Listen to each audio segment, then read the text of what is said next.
जलारा IPS ऑफिसरा Nandita कुमारी एक auto में बैठकर घर लौट रही थी।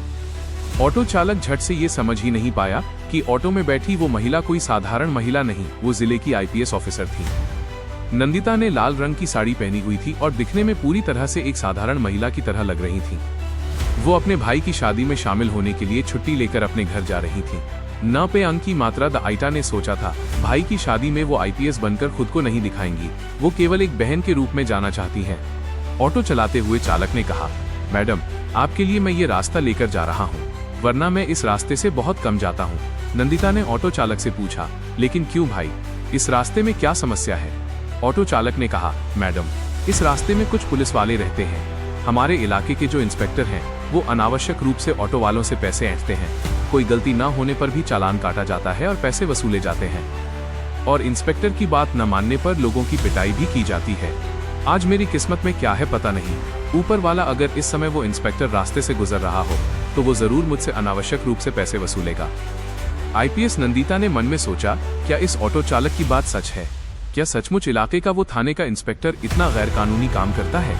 कुछ दूर आगे जाने पर उन्होंने देखा कि सड़क के किनारे इंस्पेक्टर दिलीप राणा अपने साथियों के साथ खड़े हैं, वाहनों की जांच कर रहे हैं। ऑटो उनके ठीक सामने आते ही इंस्पेक्टर दिलीप ने लाठी घुमाकर इशारा करके ऑटो को रुकने को कहा। फिर गंभीर आवाज में दिलीप ने कहा, ए पायलट, नीचे उतर। क्या ये तेरे बाप की सड़क है? इतनी तेजी से ऑटो चला रहा है? कानून का कोई डर नहीं है तुझे? तुरंत उन्होंने मांग जताते हुए कहा, चल अभी 10 रुपए का चालान लिख। ऐसा कहते ही उन्होंने चालान की किताब निकाल ली। चालक मोहना डरकर बोला, साहब, मैंने कोई नियम नहीं तोड़ा है, आप किसका चालान काट रहे हैं? कृपया ऐसा न करें, मेरी कोई गलती नहीं है और मेरे पास इतने पैसे नहीं हैं, मैं आपको दे कैसे दूंगा? ये सुनकर दिलीप और गुस्सा हो उठे, जोर से आवाज में बोले, मेरे सामने ज्यादा बात मत कर, पैसे नहीं है तो क्या ऑटो मुफ्त में चलाता है? जल्दी ऑटो के कागज दिखा, शायद ये चोरी का ऑटो है। चालक ने जल्दी से सारे कागज निकालकर दिखाए। कागज ठीक है, सब कुछ सही है, पर दिलीप ने फिर भी कहा, कागज ठीक है कहा है, फिर भी चालान भरना ही होगा, नहीं तो था तो देगा, नहीं देगा तो तेरा ऑटो सील कर दूंगा। पास में खड़ी आईपीएस नंदिता सब कुछ ध्यान से देख और सुन रही थी। उन्होंने देखा कि कैसे इंस्पेक्टर दिलीप राणा एक गरीब और मेहनती ऑटो चालक को अनावश्यक रूप से परेशान कर रहे हैं और पैसे लेने की कोशिश कर रहे हैं। नंदिता के मन में क्रोध जागा, लेकिन उन्होंने खुद को संभाला ताकि पहले पूरी सच्चाई जान सकें और फिर सही समय पर कार्रवाई कर सकें। ऑटो चालक डरकर बोला, साहब, इतने पैसे मैं कहां से लाऊंगा? आज तो केवल 30 रुपए की कमाई हुई है, मैं तेरे कैसे दूंगा? कृपया छोड़ दें, मेरे छोटे छोटे बच्चे हैं, मैं गरीब आदमी हूँ, दिन भर कड़ी मेहनत करके परिवार चलाता हूँ, मुझ पर दया करें। लेकिन इंस्पेक्टर दिलीप राणा ने किसी तरह की करुणा नहीं दिखाई। गुस्से में उन्होंने चालक पर हाथ उठाना शुरू कर दिया, उसे मारना शुरू किया और चिल्लाकर बोले, पैसे नहीं है तो ऑटो क्यों चलाता है? क्या ये तेरे बाप की सड़क है? इतनी स्पीड में ऑटो चलाया, मुझसे बहस कर रहा है? उन्होंने कहा, चल तुझे थाने की सख्ती दिखाऊंगा। यह सुनकर आईपीएस नंदिता धैर्य खो बैठी। वो तेजी से आगे बढ़कर इंस्पेक्टर के सामने खड़ी हो गई और बोली, इंस्पेक्टर, आप पूरी तरह से गलत कर रहे हैं। चालक ने कोई गलती नहीं की तो आप क्यों उस पर चालान काट रहे हैं? ऊपर से आप उसे मार रहे हैं, ये कानून का उल्लंघन है। कोई जरूरत नहीं गरीब आदमी को इस तरह से अत्याचार करने की, उसे छोड़ दें। इंस्पेक्टर दिलीप गुस्से में और भी ज्यादा उत्तेजित होकर बोले, आज तू मुझे कानून समझाएगी? बहुत बोल रही है, तुझे जेल भेजना होगा। जल्दी से उन्होंने कहा, चलो दोनों को थाने ले चलो। तुरंत 2 पुरुष कांस्टेबल और 2 महिला कांस्टेबल आगे बढ़े और चालक और आईपीएस नंदिता को पकड़ लिया। थाने पहुंचने पर दिलीप ने कहा, इन्हें यहीं बैठाए रखो, देखते हैं इनमें कितना दम है। हवलदारों ने दोनों को एक बेंच पर बैठा दिया। दिलीप एक कुर्सी पर बैठकर ही था, तभी उनका फोन बज उठा। उन्होंने फोन उठाया और कहा, हाँ, आपका सारा काम हो जाएगा, उनके नाम पर कुछ भी नहीं दर्ज होगा, आप पैसे तैयार रखना, चिंता मत करो, मैं सब समझा दूंगा। आईपीएस नंदिता कुमारी और ऑटो चालक दोनों बैठे ये बातें सुन रहे थे। नंदिता ने मन ही मन सोचा, ये इंस्पेक्टर सिर्फ सड़क पर ही लोगों को परेशान नहीं करता, थाने के अंदर भी घूस लेकर काम चलाता है। वह गरीबों को लूटता है और उनके अधिकार छीन लेता है। नंदिता क्रोधित थी पर क्रोध को संभाला। वो जानती थी कि तुरंत गुस्सा करने से सही फैसला नहीं होगा। असली लड़ाई सबूत और सही तरीके से है ताकि पूरा पुलिस प्रशासन और शहर देख सके कि वास्तविक स्थिति क्या है। वो अंदर से योजना बना रही थी कि कैसे इस इंस्पेक्टर को बड़े पर्दे पर उजागर करेंगी। बेचैन चालक चिंता में पड़ गया था। उसे अपने घर और बच्चों की याद आई। नंदिता ने उसकी तरफ सिर घुमाकर शांत आवाज में कहा, आप चिंता मत कीजिए, ये इंस्पेक्टर आपका कुछ नहीं कर पाएगा। मैं आपके साथ हूँ, मैंने सब देखा है और मैं इसे बेनकाब करूंगी। आप निश्चिंत रहिए, आपकी कोई गलती नहीं है और आप सुरक्षित हैं। चालक को थोड़ी राहत मिली और उसने कहा, क्या आप सचमुच आईपीएस मैडम हैं? लेकिन जब मेरे साथ ऐसा हो रहा था तब आपने कुछ क्यों नहीं किया? क्या आप सच कह रही हैं या फिर उनके साथ मिली हुई हैं? चालक थोड़ा डरा हुआ था। नंदिता ने शांत आवाज में कहा, नहीं, मैं उनके साथ मिली हुई नहीं हूँ।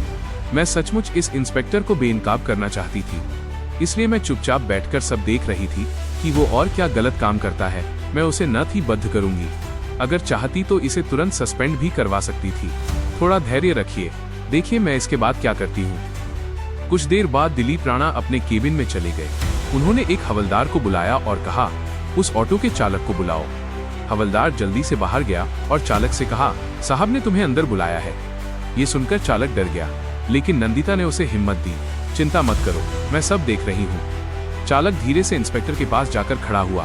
दिलीप ने हंसते हुए कहा, देख, अगर तू अपना ऑटो बचाना चाहता है तो 3000 देने होंगे, वरना मैं उसे सील कर दूंगा। तेरे परिवार को मैं नष्ट कर दूंगा। यहाँ मेरा राज चलता है, मैं जो कहूँगा वही होगा। चालक का दिल डर से धक धक करने लगा। उसकी आंखें भर आईं और रोते हुए बोला, सर दया करें, मेरे पास अभी इतने पैसे नहीं हैं। मेरे छोटे छोटे बच्चे हैं, मैं 3000 कैसे दूंगा? प्लीज मुझे छोड़ दें। डर और विनती के बीच से चालक ने जबरदस्ती जेब से धा निकाल कर दिए और कहा, यही मेरे पास है, आप इन्हें रख लें, मुझे जाने दें। दिलीप ने पैसे लिए और कहा, ठीक है, बाहर जाकर बैठ और उस लड़की को भेज जिसने तुम्हारे साथ आई थी। चालक बाहर आकर बोला, मैडम साहब आपको बुला रहे हैं। नंदिता बिना किसी झिझक के उठी और अंदर गई। दिलीप ने गुस्से में पूछा, तुम्हारा नाम क्या है? नंदिता ने आत्मविश्वासी आवाज में उत्तर दिया, मेरा नाम जानने की क्या जरूरत है आपको? आप बताइए, आपने किस कारण से बुलाया? इंस्पेक्टर हक्का बक्का रह गया। एक साधारण वेशभूषा में रहने वाली महिला इस तरह उसके सामने निडर होकर बात कर रही है, ये उसने कल्पना भी नहीं की थी। उसने डांटा, ज्यादा अहंकार मत दिखाओ, हमारे पास हर अहंकार की दवा है। 2 लाठियों की मार खाएगी तभी अक्ल आएगी। घर जाना है तो अभी दहा निकाल कर दे दो, नहीं तो जेल की हवा खिलाऊंगा। नंदिता ने निसंकोच कहा, मैं आपको 1 रुपया भी नहीं दूंगी। मैंने कोई गलती नहीं की है, आप किस लिए पैसे मांग रहे हैं? बेवजह लोगों से पैसे लेने का क्या मतलब है? आपने जो वर्दी पहनी है उसका मतलब क्या गरीबों को डराना और उनके पैसे छीनना है? ये सुनकर दिलीप और गुस्सा हो गए। उन्होंने और चिल्लाकर हवलदार को कहा, इस लड़की को कैद करके जेल में डालो। हवलदार ने आदेश मानकर नंदिता को लॉकअप में भर दिया। किसी ने सोचा भी नहीं था कि आज जो हो रहा है उसका परिणाम कितना बड़ा होगा। नंदिता ने कुछ नहीं कहा, वो शांत दिमाग से खड़ी थी। उनकी आंखों में गुस्सा नहीं था, बल्कि दृढ़ संकल्प की एक चमक जल रही थी। थोड़ी देर बाद थाने के बाहर एक पुलिस की गाड़ी आकर रुकी। गाड़ी से उतरे ईसा.पी.आई. हितेशा कुमारा मीना। उनके चेहरे पर गुस्सा स्पष्ट दिख रहा था। वो सीधे थाने में घुसे और एक हवलदार से कहा, सुना है यहाँ एक महिला को लॉकअप में रखा गया है, मैं उसे देखना चाहता हूँ। हवलदार ने पहले थोड़ा संकोच करके कहा, हाँ सर, लेकिन क्या हुआ? उसी समय अंदर से दिलीप बाहर आए और बोले, कौन आए हैं, क्या बात है? हितेशा कुमारा ने उन्हें देखकर कहा, सुना है तुमने किसी महिला को लॉकअप में रखा है, मैं उसे देखना चाहता हूँ। दिलीप ने कहा, हाँ रखा है, चल दिखाता हूँ। वो लॉकअप के पास ले गए। इस पल दिलीप के पैरों के नीचे की जमीन खिसक गई। लकापा में मौजूद महिला को देखकर हितेशा चिल्ला उठे, तुमने ये काम कैसे कर दिया? तुम्हें ये नहीं बताया गया? वो तो हमारे जिले की आईपीएस मैडम है। दिलीप थर-थर कांपते हुए बोले, ये आईपीएस मैडम है? मुझे ठीक कोई अंदाजा नहीं था। हितेशा ने तुरंत हवलदार को इशारा किया। हवलदार ने लॉकअप खोलकर नंदिता को बाहर निकाला। नंदिता ने शांत और ठंडी आवाज में पूरी घटना हितेशा को बताई। कैसे दिलीप राणा ने ऑटो चालक को रोककर पैसे की मांग की, कैसे उन्होंने चालक को मारा पीटा, कैसे चालक और नंदिता को थाने लाकर परेशान और लॉकअप में रखा गया।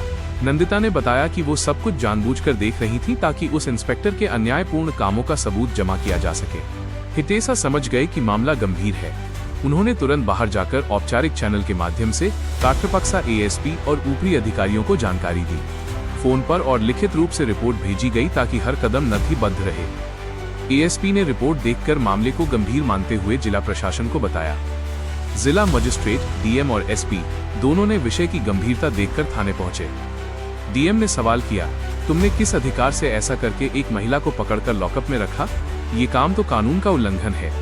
डीएम ने स्पष्ट रूप से कहा, यह काम गैर कानूनी है। गरीब नागरिकों से घूस लेना और उन्हें पीटकर परेशान करना एक अपराध है। उन्होंने तुरंत निर्देश दिया कि इस घटना की पूरी जांच की जाए, आवश्यक अनुशासनात्मक और आपराधिक कार्यवाही की जाए और क्षतिपूर्ति और सुरक्षा सुनिश्चित करने की व्यवस्था की जाए ताकि पीड़ितों को न्याय मिले। नंदिता ने कहा कि वो इस घटना की गवाही देंगी और ऑटो चालक भी गवाही देगा।